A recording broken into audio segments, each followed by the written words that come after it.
କେମିତି ଲାଗୁଛି? କହିହବନି, ଆଉ ଖାଲି ଖାଇ ହବ? ଖାଲି ଖାଇ ହବ। Hello everyone, welcome back to our new vlog. तो आज आम रोषे घर किसी स्पेशल होची, चलत देखा कौन होची रोषे घर किए की मास्टर शेफ आज कौन स्पेशल होची। Mushroom sandwich. तो चलत देखिए मशरूम सैंडविच रो प्रिपरेशन। एठी हमर ब्रेड को सेकिवा स्टार्ट हेची। हमर मशरूम को कटिंग सरी, लेकिन ये साला कर क्या रहा है यहाँ पे? दो आड़े प्रिपरेशन चलची। तो हमर पैन गरम हेची, एबे तेल दे दबा। तेल गरम होला, एबे पका हबो प्याज कैप्सिकम एबे पकेबो ना जेहेतु आज हस्बैंड कर छुट्टी, तो आज मोर रोषे घर भी छुट्टी। Tan tan. तो प्याज टिके फ्राई हो सारा पर आम काटिक रखा कैप्सिकम को पकईदबा। फ्राई कर फ्राई कर।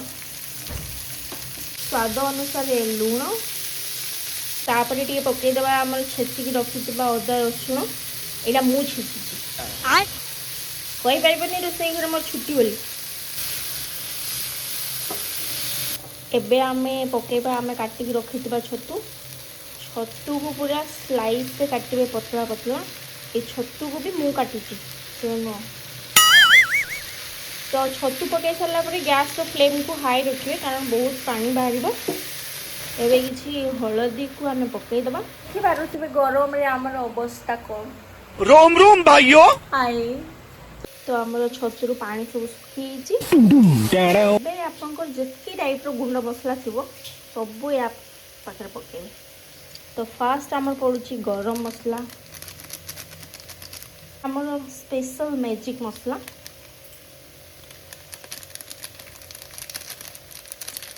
आमको मशरूम रे मैगी मसला पकई सैंडविच कले भल लगे, तो आम मैगी मसला को यूज करछु।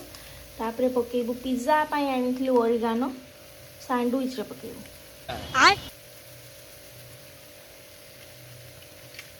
तापरे चिली पाउडर बदल आम चिली फ्लेक्स यूज करछु। Technology technology. गोटे चीज आम ये कोरी पकई दूचु, आउ बाकी सैंडविच से ब्रेड भितर दबा।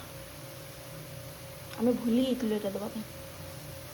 मो स्वामी पूरा कड़ा भाग, जमी कौन सी सैंडविच स्टफिंग कम बेसी न हुए। तो आमको कहीं बटर पसंद नहीं, तो आम ये सनफ्लावर ऑयल यूज कर बटर यूज करेंगे।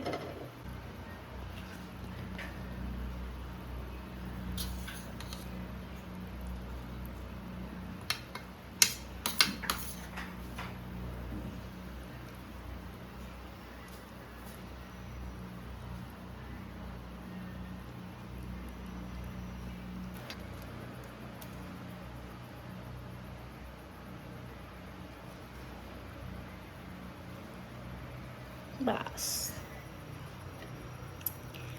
एबे ये क्रिस्पीनेस सेका हम। तापर आम रेडी हो मशरूम सैंडविच।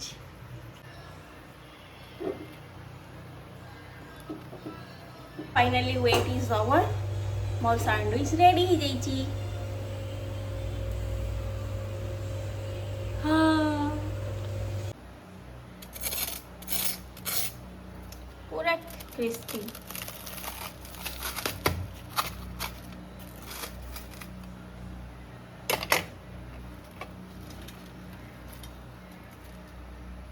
यम्मी।